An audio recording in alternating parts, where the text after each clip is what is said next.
읽겠습니다.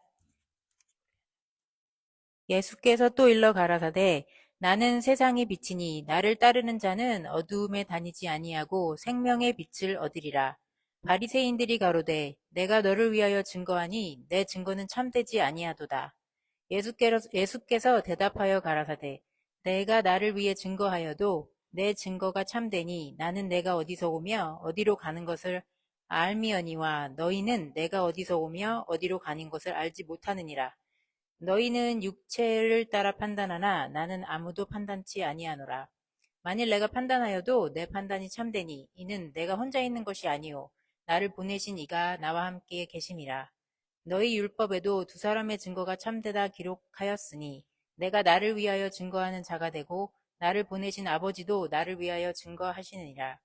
이에 저희가 묻되 내 아버지가 어디 있느냐? 예수께서 대답하시되 너희는 나를 알지 못하고 내 아버지도 알지 못하는도다. 나를 알았다면 내 아버지도 알았으리라. 이 말씀은 성전에서 가르치실 때에 연복궤 앞에서 하셨으나 잡는 사람이 없으니 이는 그의 때가 아직 이르지 아니하였음을 이러라. 아멘.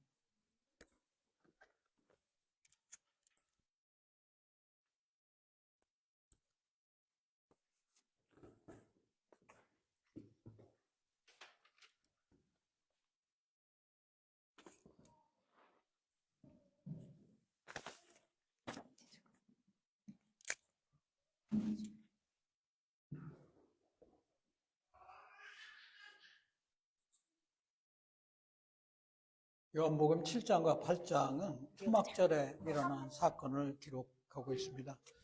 초막절은 유대인의 3대 절기 중에 하나입니다. 이스라엘이 출애굽하고 광야에서 나올 때 하나님께서 초막을 짓고 거기에서 생활하게 한 것을 기념하는 절기입니다. 그래서 초막절이 되면 성전에서 두 가지 행사를 하는데 하나는 실로암 목가에서 물을 길어다가 제단에 붓는 의식입니다. 이는 이스라엘이 광야 40년간을 지낼 때 물이 없는 사막이지만 하나님께서 물을 주셔서 마실 수 있었다는 것을 기념합니다. 또 하나는 성전 뜰에 등불을 여러 개 다는 것입니다. 그래서 주의를 밝힙니다. 그리고 제사장들이 기뻐서 춤을 춥니다. 백성들은 거기에 삥 둘러서 그것을 봅니다. 이것도 의미가 있습니다. 광야에서 생활할 때 하나님께서 불기둥으로 인도해 주셨다는 것을 기념하고 또 하나는 성전을 밝힘으로써 어두움을 물러가게 한다는 의미도 있습니다. 이 등불 행사가 한참 진행될 때입니다. 예수님이 나와서 말씀합니다. 아마 행사가 절정에 달했을 때입니다. 나는 세상의 빛이니 나를 따르는 자는 어두움에 다니지 아니하고 생명의 빛을 얻으리라. 아닌 밤중에 홍두깨라고 한참 놀이를 하고 있는데 엉뚱한 소리를 합니다. 나는 빛이다. 나를 따르는 사람은 어둠에 다니지 않고 생명의 빛을 얻는다. 이 소리를 들은 종교 지도자들이 가만히 있을 리가 없습니다. 당신 지금 무슨 소리 하는 거요? 당신이 빛이라고 말도 안 되는 소리 마시오. 왜 이들이 이렇게 반응을 합니까? 이 예수님의 대답 속에 답이 있습니다. 그들이 어두움 속에 있기 때문입니다. 빛이 어두움을 비치는데 그 빛을 인식하지 못하는 거예요. 영접지도 않고 깨닫지도 못합니다. 왜 사람들이 이 빛을 깨닫지도 못하고 영접하지 않습니까? 빛으로 나오면은 자기의 모습이 그대로 비춰지기 때문입니다. 주위에서 보면 교회 갑시다 하면 피하는 사람이 있죠? 예수 믿으라 하면은 꺼려 합니다. 근본적인 이유는 자기가 교회 나가면 교회에서 죄에 대해서 설교하고 그러니까 자기가 잘못한 거, 불의한 거, 거짓말한 거, 남 속인 것 그런 것들이 드러나기 때문입니다. 그래서 요한복음 3장 20절에는 악을 행하는 자마다 빛을 미워하여 빛으로 오지 아니하나니 이는 그 행위가 드러날까 하며 사람들이 빛으로 안 오는 이유, 교회 안 나는 이유가 바로 여기 있습니다. 그러나 진리를 좇는 사람은 자신이 비록 죄인이지만 거기에 나가면 살 길이 있다고 믿습니다. 그래서 예수 앞으로 나옵니다. 그래서 구원을 얻죠. 진리를 쫓는 자는 빛으로 오나니 이는 그 행위가 하나님 안에서 행한 것임을 나타내려 함이라 하시니라. 3장 21절입니다. 이런 사람을 요한복음 1장 13절은 하나님께로 난 자들이라고 합니다. 우리가 구원받은 거 가만히 생각하면 하나님께로부터 난 자들이라는 것을 증명합니다. 왜 어떤 사람은 예수 믿는데 어떤 사람은 안 믿고, 어떤 사람은 구원을 받는데 왜 어떤 사람은 못 받습니까? 바로 하나님께로 나온 자냐 아니냐 하기 때문입니다. 오늘 이 자리에 나오신 여러분들 다 이 빛을 보고 나오셨으리라고 믿습니다. 그럼 묻고 싶은 것이 하나 있습니다. 이 빛에 대해서 얼마나 알고 나오셨느냐 하는 것입니다. 예수님은 자신을 빛이라고 하셨죠. 그게 무슨 의미입니까? 그 빛의 의미를 알고 오늘 이 자리에 나오셨습니까? 아니면 막연히 교회 주일이니까 나가야지 하고 나오셨습니까? 이 빛의 의미를 알고 신앙생활하는 것은 우리에게 너무 중요합니다. 얼마나 중요하면은 요한복음을 시작할 때 사도 요한이 말한 것을 보면 알 수 있어요. 1장 1절서부터 5절까지 읽어드리겠습니다. 태초에 말씀이 계시니라. 이 말씀이 하나님과 함께 계셨으니 이 말씀은 곧 하나님이시라. 그가 태초에 하나님과 함께 계셨고 만물이 그로 말미암아 지은 바 되었으니 지은 것이 하나도 그가 없이는 된 것이 없느니라. 그 안에 생명이 있으니 이 생명은 사람들의 빛이라. 빛이 어두움에 빛이되 어두움이 깨닫지 못하더라. 내용이 좀 복잡한 것 같죠. 자세히 보면 그렇지 않아요. 태초에 말씀이 하나님과 함께 있었다. 근데 그 말씀이 바로 하나님이다. 이게 좀 우리가 이해하기 어려운 진리입니다.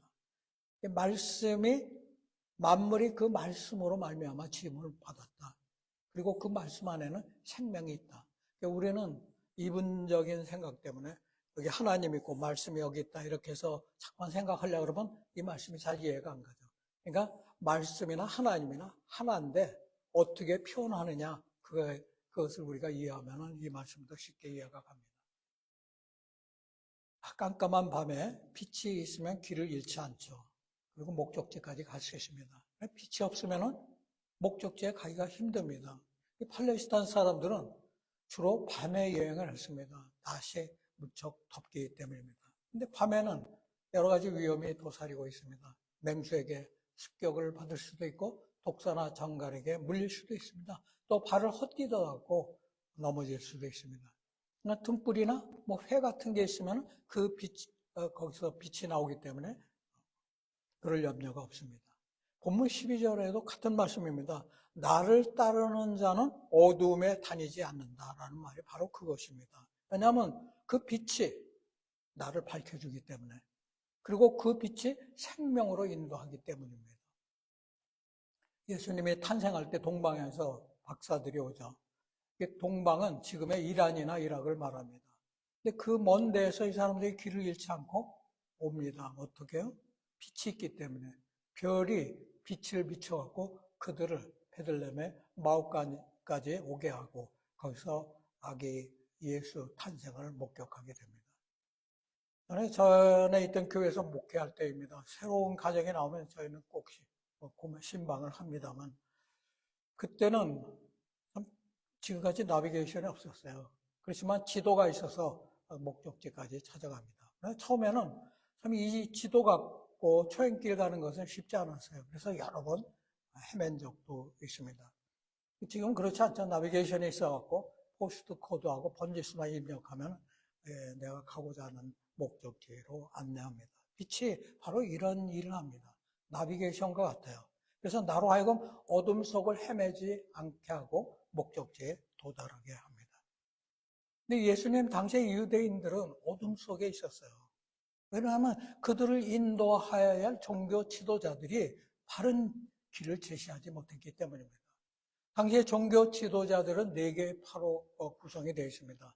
하나는 성경에 많이 나오는 바리새파, 그 다음에 사두개파, 열심당, 그리고 운둔파입니다. 바리새파는 율법주의자입니다. 이들은 율법을 지키는 길이 살 길이라고 믿었습니다. 틀리지 않아요. 그렇지만 이들이 지키는 것은 외형적입니다. 번만 번지르하게 진 것입니다. 이 사두개인은 현실 안주파입니다. 그래서 로마 정부와 손을 잡고 자기들의 이득을 취합니다. 여기에 속한 자들이 대제사장들과 귀족이 여기에 속합니다.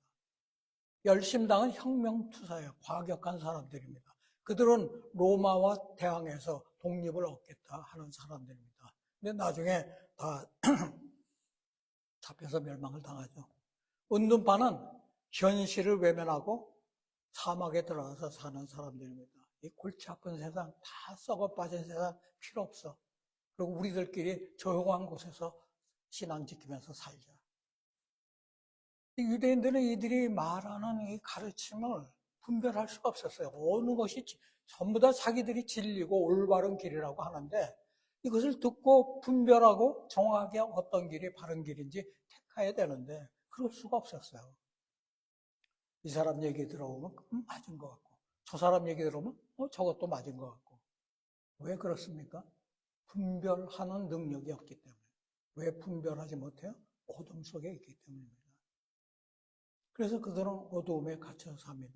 이 때문에 유대인들은 장래가 어떻게 되는지, 왜 내가 신앙생활을 하는지, 하나님이 나를 사랑하고 나를 인도하고 계신지, 어떤 것이 진리고 비진리인지 알지 못하니까 방황하게 됩니다. 예수님은 그 길을 제시하고 있어요. 나는 세상의 빛이다. 나를 따르는 자는 어둠 속에 다니지 않고 생명의 빛을 얻는다. 요한복음 14장 6절에도 같은 말씀합니다. 내가 곧 길이요 생명이요 진리이니 나를 따르나 만미 앉지 않고는 아버지께로 올 자가 없느니라. 예수가 빛이고 진리고 길이라는 것입니다. 무슨 하나님 앞으로 나아가고 생명을 얻는 길입니다. 그런데 이 유대인들 종교 지도자들을 보면 그걸 거부해요. 그리고 어둠 속에서 갇혀 삽니다. 가만히 보면 이건 유대 그 시대에만 있었던 일이 아닙니다. 현대를 살아가고 있는 우리도 마찬가지예요. 여러분께서는 이 시대가 어떻다고 보십니까? 빛의 시대입니까? 어둠의 시대입니까? 아마 빛의 시대라고 말씀하실 분은 없을 것입니다. 지금이 이상적인 상태가 아니라는 것을 공감하실 것입니다. 물론 목표가 달성되어서 좀 만족하는 사람도 있어요. 직장을 얻었거나 고시에 합격했거나 유학을 가게 돼서 학위를 취득해서 만족할 수가 있어요.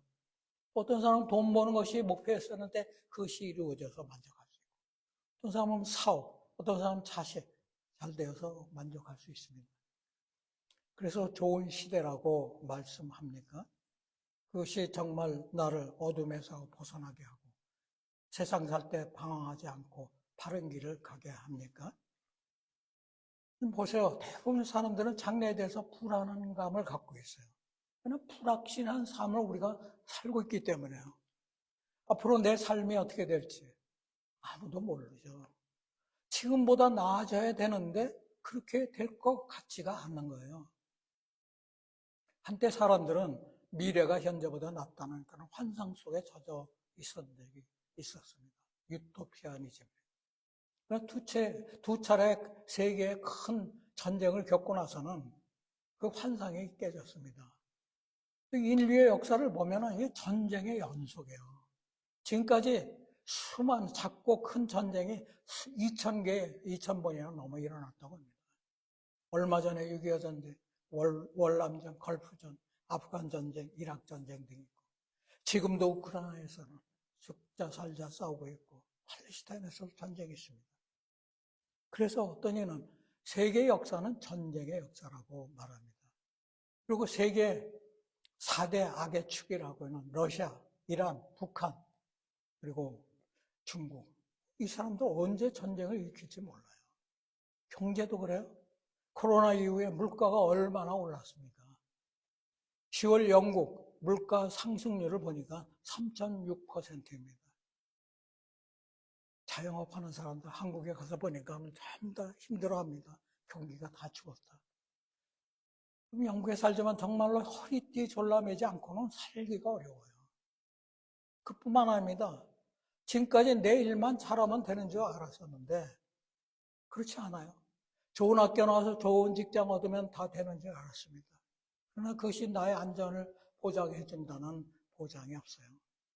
일을 잘해도 나이가 젊어도 오늘 인사과에서 불러갖고 이제 그만두셔야 되겠습니다 라고 할지도 몰라요.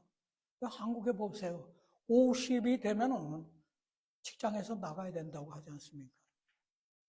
여러분들 중요하게 여기는 건강도 보세요. 지금 내가 지금 건강하다고 해서 이 건강이 언제까지나 계속된다는 보장이 있습니까? 언제 예상치 못할 중병에 걸려서 어려워할 수가 있어요. 오래전 일이지만 아시아의 물개라고 하는 초오련 수영선수가 있죠. 그의 죽음을 보면 바로 그렇다는 것을 증명하는 한 가지 예가 됩니다. 수영선수라 하면 누구보다도 심장이 튼튼합니다. 근데 이 사람이 심장마비에 죽었어요. 우리는 언제, 어느 때 무슨 일이 일어날지 모릅니다. 이 불확실한 시대를 살고 있기 때문입니다. 장래가 너무 불투명해요. 이럴 때 우리에게 가장 필요한 게 뭡니까? 바로 나를 인도하는 빛입니다.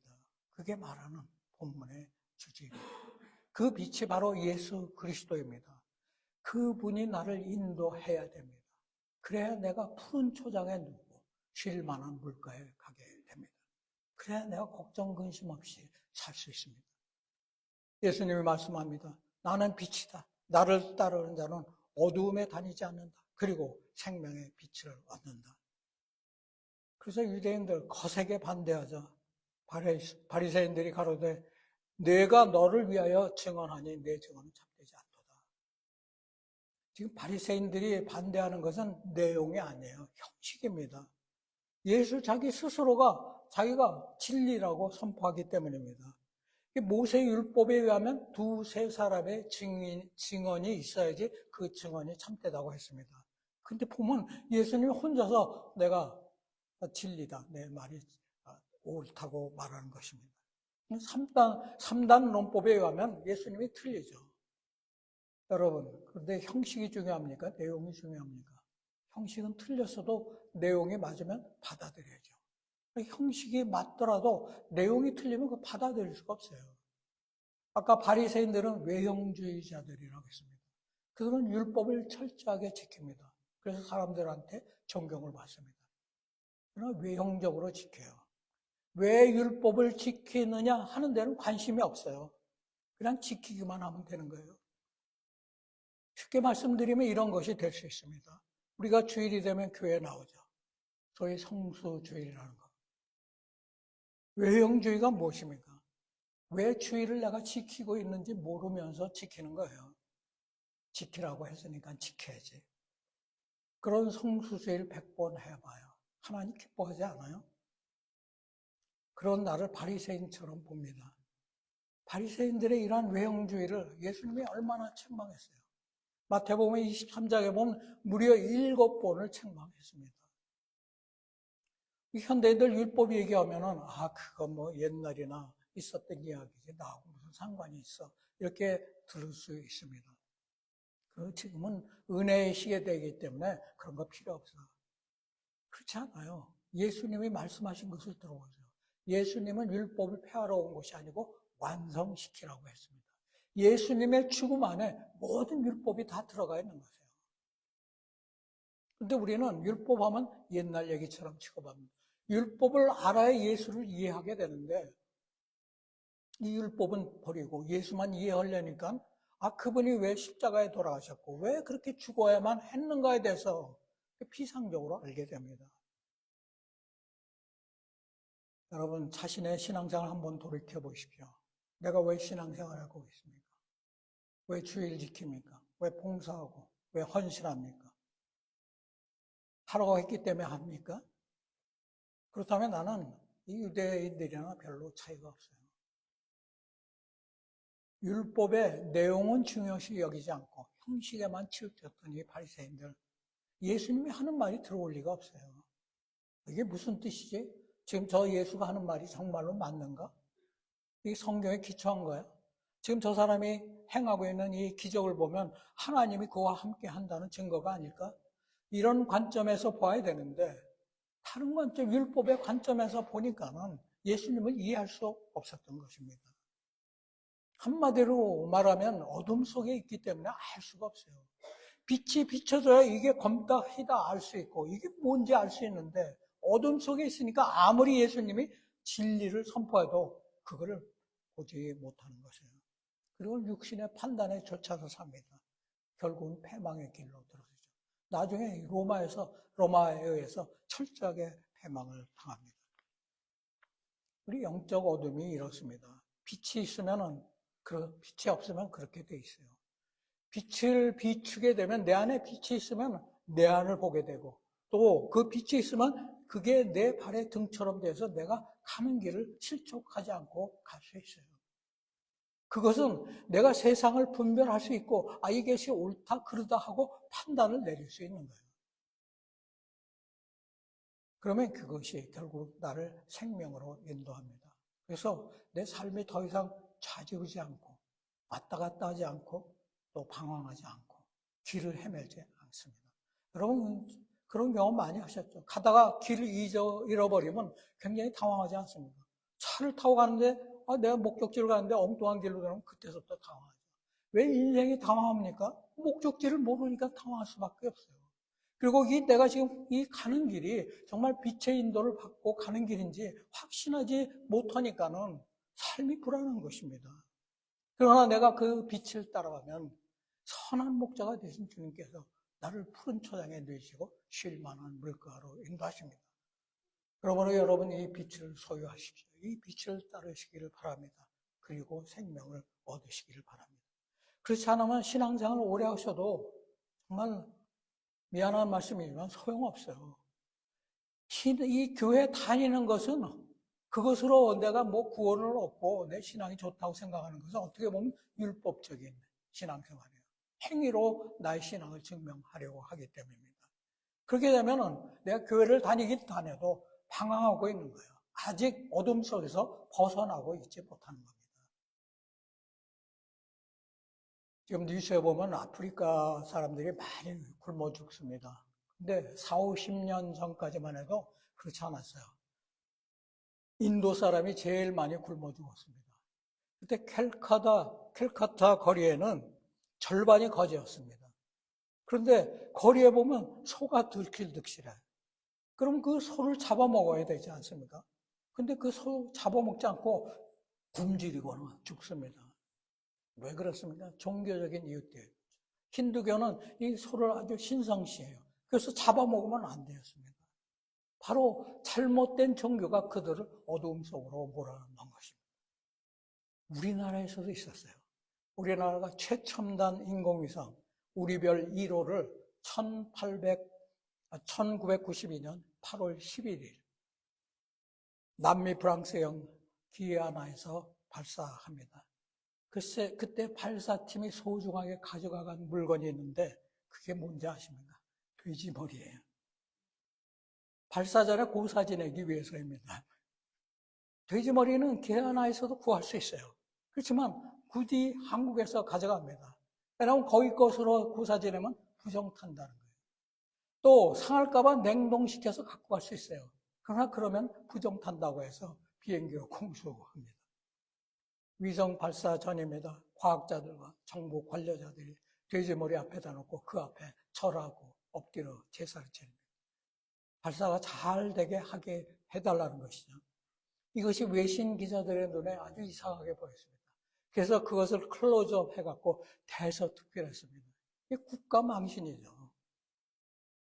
지금 한국에서 보면 정치인, 사업가, 교수, 장성, 수험생, 결혼을 앞둔 처녀, 총각, 이 많은 사람들이 무당한테 찾아가서 점을 본다고 합니다. 왜 이 사람들 똑똑하지 않습니까? 똑똑하다고 자부하는 사람들이 왜 이 모양입니까? 영적으로 어둠에 있으니까는 모르는 거예요. 지금 자기가 잘하는 줄로 착각하고 있어요. 근데 거기서 지나지 않아요. 우리 기독교인 중에서도 30% 정도가 점을 본다는 거예요. 겉으로는 똑똑해 보여도 영적으로 어둠 속에 있으면 이런 행동을 하게 돼 있습니다. 16세기 들어서 사람들은 이성이 참된 빛이라고 믿었습니다. 사람들에게 이성의 각성을 일으켜 주면은 그 이성으로 말미암아 밝은 곳으로 나온다. 이것을 계몽주의라고 하죠. 계몽은 영어로 enlightenment입니다. 그러니까 어리석음을 깨우친다. 그러니까 무식하고 몰상식한 사람들이지만 이성을 깨우쳐 주면 밝은 곳으로 나와서 제대로 살게 된다는 것입니다. 그래서 이성은 빛이다. 성경은 예수가 빛이다 그럽니다. 그렇게 가르칩니다. 근데 역사를 보면은 이 이성이라는 이 이름으로 많은 죄악을 행합니다. 대표적인 예가 히틀러입니다. 히틀러가 광기로 유대인들을 죽인 것이 아니에요. 이성의 이름으로 한 것입니다. 그가 그런 결단을 하게 된 이유에는 우생학 이론이 있습니다. 우생학 이론인 것은 우성이 있고 열성의 인종이 있다는 것입니다. 그런데 이 법칙이 당시 유럽에 굉장히 큰 영향을 미쳤습니다. 생물학계, 인문학계, 모든 학문에 영향을 미쳤습니다. 히틀러가 이 이론에 감명을 받았어요. 게르만 민족은 우성이고 이스라엘 민족은 열성이다. 고로 인류의 발전을 위해서는 저 이스라엘 사람들을 제거해야 된다. 그래서 이스라엘 백성들을 그렇게 학살한 것입니다. 일본도 그런 나라 중에 하나예요. 일본은 자기 나라가 아시아 유일의 이성 국가라고 보았습니다. 그래서 이 아시아를 깨우치려면 우리가 먼저 가서 그들의 무지를 깨우쳐 줘야 된다. 그리고 침략을 하기 시작한 거예요. 그리고 한국, 중국, 동남아 침략을 하지 않습니까? 그리고는 우리의 이 앞선 이성으로 말미암아 이 아시아가 전체가 깨어나게 해서 다 잘 사는 나라가 돼요. 결국은 침략의 명분을 삼은 것입니다. 근데 이 계몽주의가 나중에 이성주의, 과학주의로 발전합니다. 그래서 사람들은 이 이성과 과학에 맞지 않으면 거부합니다. 이것이 기독교에도 심각한 영향을 미쳤어요. 사람들에게 이성의 중요성을 깨닫게 해주니까는 엉뚱한 대로 나가기 시작합니다. 그래서 성경에 나오는 이 기적사건 의심하기 시작해요. 이성적으로나 과학적으로 보면 도무지 맞지 않는다는 것이죠. 어떻게 홍해가 갈라져? 과학적으로 볼 때 불가능해요. 사람이 꾸며낸 얘기에 불과해요. 어떻게 처녀가 애를 낳아? 불륜을 저지른 거야. 어떻게 사람이 무리를 걸어? 단지 그렇게 보인 것 뿐일 거야. 매사를 이렇게 보면 성경을 권위를 부인하게 됩니다. 그러면서 19세기에 들어서는 이게 더 발전해갖고 이 기독교에 자유주의 신학이 들어옵니다. 이 자유주의 신학은 하나님과 기적사건을 배제합니다. 그리고는 이 성경을 하나의 학문으로 보고 연구합니다. 이 자유주의 신학에 물든 신학교 교수가 하나가 있는데 자기 도무지 성경을 아무리 봐도 이 기적을 믿을 수가 없는 거예요. 어떻게 홍해가 갈라져? 그래서 여름방학이 되자 이 홍해에 갑니다. 그 앞에는 갈대밭이 있습니다. 어느 날 보니까는 바람이 휙 불면서 갈대가 이리저리 흔들립니다. 그것을 보니 사람은 무릎을 딱 치면서 말합니다. 바로 이거다. 홍해가 갈라진 것이 아니고 바람이 부니까는 그 사이를 건너간 것이야. 한국에 와서 큰 소리 칩니다. 여러분, 홍해가 갈라진 거 아닙니다. 그때 바람이 불어서 발목 정도밖에 않잖아요. 얕은 물가를 지나간 것 뿐입니다. 그러자 한 학생이 손을 들고 묻습니다. 교수님 말씀이 맞는 것 같은데요. 그런데 어떻게 애국 군사가 그 발목밖에 안 차는 물에 빠져 죽었을까요? 그 교수는 할 말을 잃어버렸다고 합니다. 하나님 없는 이 성은 무서운 무기다라는 말이 있습니다.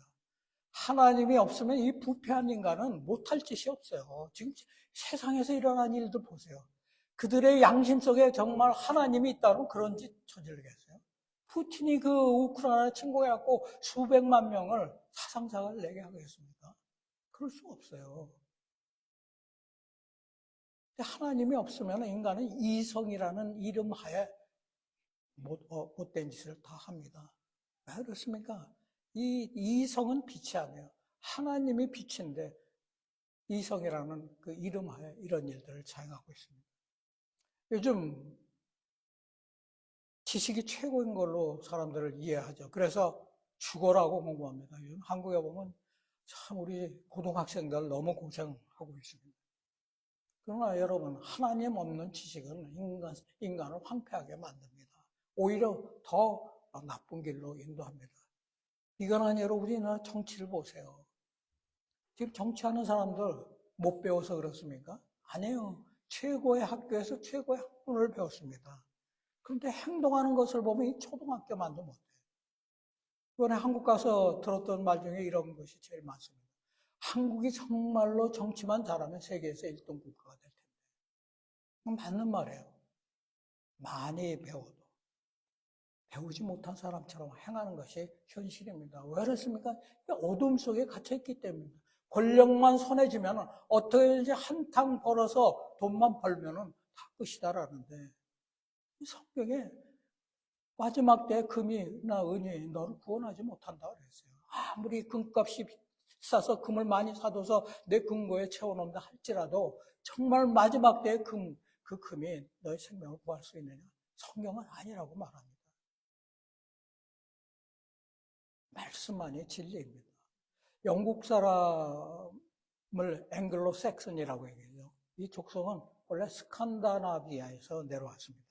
그 조상이 야만이네요. 바이킹이 바로 여기에 속하고 있습니다. 그들은 옷도 제대로 안 입습니다. 집을 보면 돼지우리와 비슷합니다. 그런데 그런 사람들이 영국으로 내려왔어요. 그리고 그 모습 그대로 삽니다. 영화나 드라마 같은 데 보면 옛날에 영국 사람들 얼마나 참 더럽고 못 살았는지 우리가 알 수 있습니다. 그런데 복음이 들어옵니다. 변화가 일어납니다. 문명과 문화가 발달합니다. 인간성이 회복됩니다. 신사의 나라가 됩니다. 나라가 부강하게 됩니다. 19세기 빅토리아 여왕 때에는 해가 지지 않는 나라는 별명이 붙을 정도로 많은 영토를 차지했습니다. 근데 지금은 어떻습니까?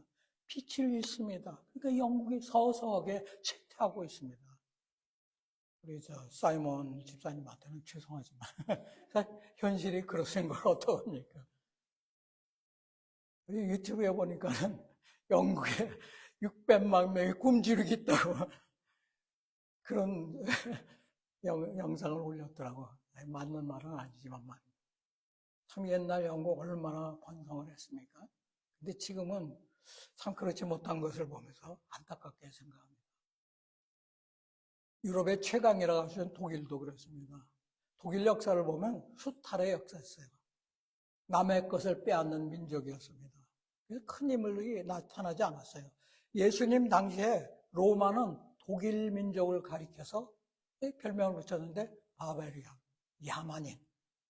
그런데 복음이 들어가니까 달라져요. 마틴 루터가 성경을 번역하고 그 후에 유럽의 인물들이 독일에서 그냥 쏟아져 나와요. 법학, 철학, 의학, 음악, 역사 많이 나옵니다. 이 때문에 얼마 전까지만 해도 학문을 공부하는 사람은 독일어를 못하면 안 된다 그랬어요. 독일이 그만큼 그 지식의 본산지였기 때문입니다. 복음이 야만인에게 들어가니까는 이런 나라가 되는 것입니다. 참 빛이 들어가니까는 깨어져 갖고 이런 훌륭한 나라가 됐어요. 우리나라 어떻습니까? 100년 전에 미국에서 온 선교사가 본국에 선교 보고를 하는데 이런 말이 있습니다. 문 밖에 나가면 똥 냄새 때문에 다닐 수가 없습니다. 얼마나 똥이 많으면 그렇겠습니까? 밖에 나가면 온통 똥천치, 용변을 그냥 아무 데서나 봅니다. 저 어릴 때만 해도 동네에 인문 저장소가 몇 군데 있습니다. 그리고 농부가 가서 인문을 퍼서 밭에 뿌립니다.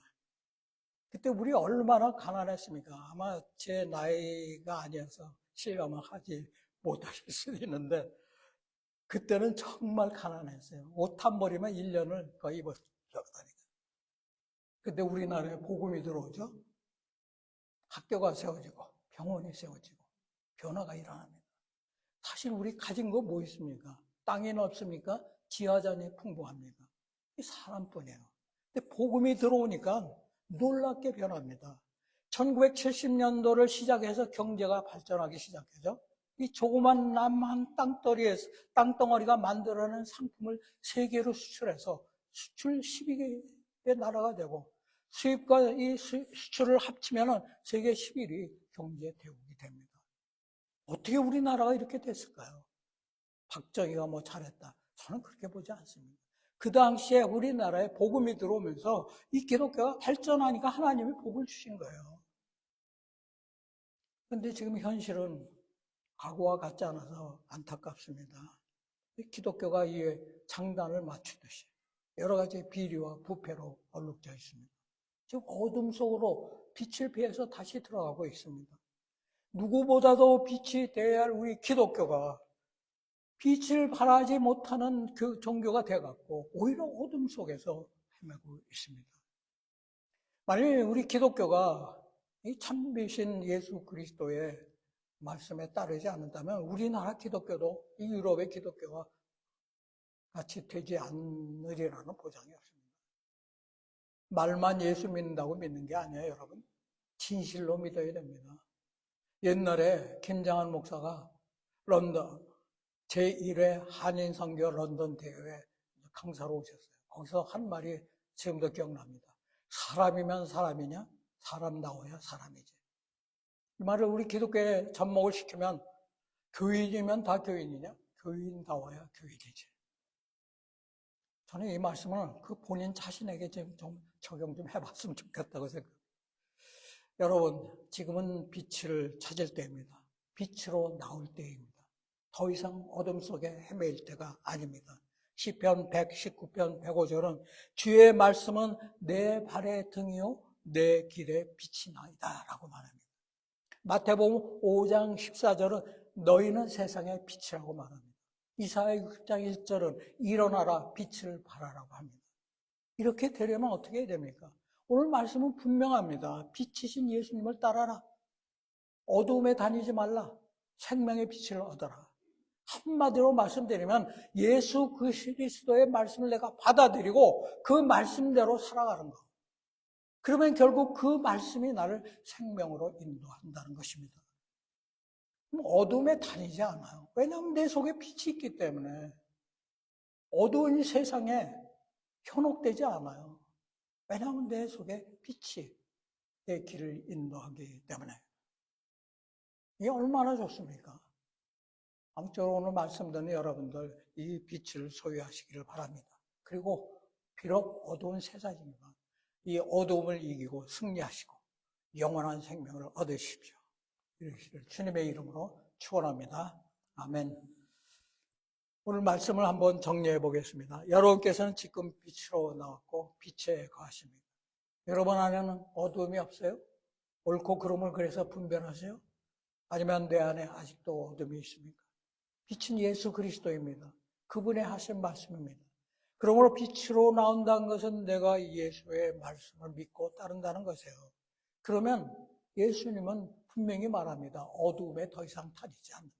생명을 얻는다. 오늘 이 말씀을 자신에게 적용해 보시고 부족한 것이 발견되면 하나님 앞에 기도하시기 바랍니다. 다 같이 기도하십시다. 하나님 아버지요, 오늘 말씀을 통해서 새로운 사실을 가르쳐 주시니 감사합니다. 예수님은 분명히 우리에게 지금 말씀하십니다. 빛으로 나오라, 빛에 거하라, 어두움 속을 다니지 말고 생명의 빛을 얻으라고 말씀하셨습니다. 세상은 어둠 속에 있습니다. 방황하고 있습니다. 사람들은 무엇이 진리인지를 모르면서 이리저리 왔다 갔다 하며 탄식하고 있습니다. 기독교가 이 빛의 근원이 있습니다. 너희는 세상의 빛이라고 말씀하셨는데 우리가 빛을 발하지 못하고 스스로가 어둠에 갇혀서 산다면 우리는 하나님의 말씀을 정면으로 거부하고 있는 것입니다. 하나님 아버지, 오늘 말씀을 우리의 마음속에 받아들이게 하시옵시고 어두움에 벗어나게 하여 주시옵시고 빛에 거하며 빛을 발하는 주여 성도들이 다 되게 하여 주시옵시고 그래서 결국 그 빛으로 말미암아서 세상에서 방황하지 말고 아는 것은 물론이거니와 생명을 얻는 복된 우리 성도들이 다 되게 역사하여 주시옵소서. 말씀을 통하여서 우리에게 은혜 주신 주님을 찬양합니다. 감사합니다. 하나님 아버지, 우리에게 빛이신 예수 그리스도를 보내주셔서 감사드립니다. 이 빛이 우리에게 비칠 때 거부하지 말게 하시고 그 빛으로 나오게 하여 주시옵소서. 그래서 더 이상 어둠 속을 방황하지 말게 영원한 생명을 얻게 하여 주시옵소서. 이 빛을 거부했던 유대인들은 결국 멸망당했습니다. 오늘도 저희가 이 빛을 거부한다면 우리에게 주어지는 것은 멸망뿐입니다. 아버지, 교만한 마음 버리고 겸손한 마음이 되어서 오늘 주시는 말씀을 받아들이고 이것이 나의 생명으로 인도하는 길이 되게 하여 주시옵소서. 예수님의 이름으로 감사하며 기도합니다. 아멘.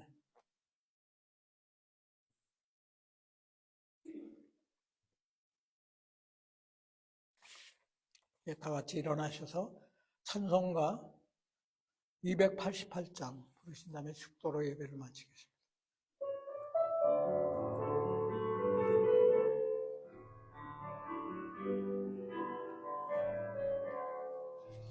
예수를 나의 구주 삼고 성령과 피로서 거듭나니 이 세상에서 내 영혼이 하늘의 영광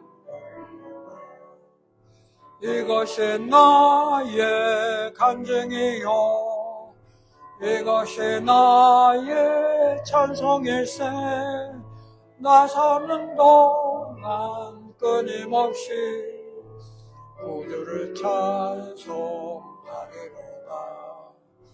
온전히 주께 맡긴 내 영 사랑의 음성을 듣는 중에 천사들 왕래하는 것과 하늘의 영광 누리리라.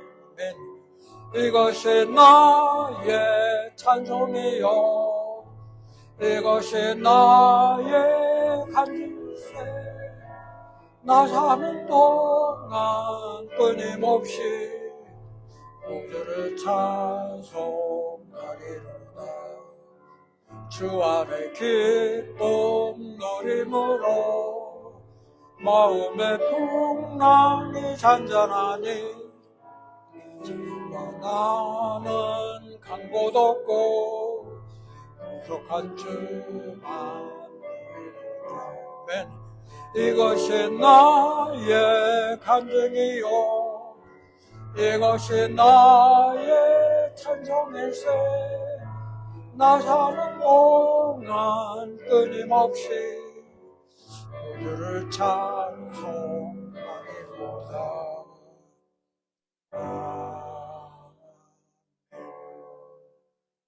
기도하겠습니다. 여호와는 내게 복을 주시고 너를 지키시기를 원하며 여호와는 그의 얼굴을 내게 비추사 은혜 베푸시기를 원하며 여호와는 그 얼굴을 내게로 향하여 되사 평강 주시기를 원하노라. 아멘.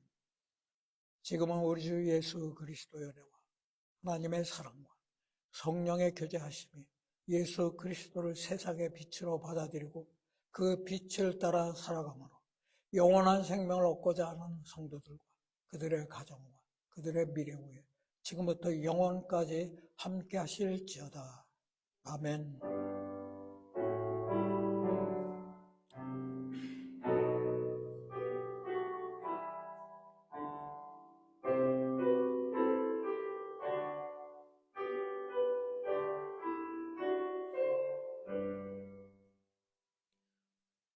아멘. 이상으로 주일 예배 모두 마쳤습니다. 자리에 앉으시면 이어서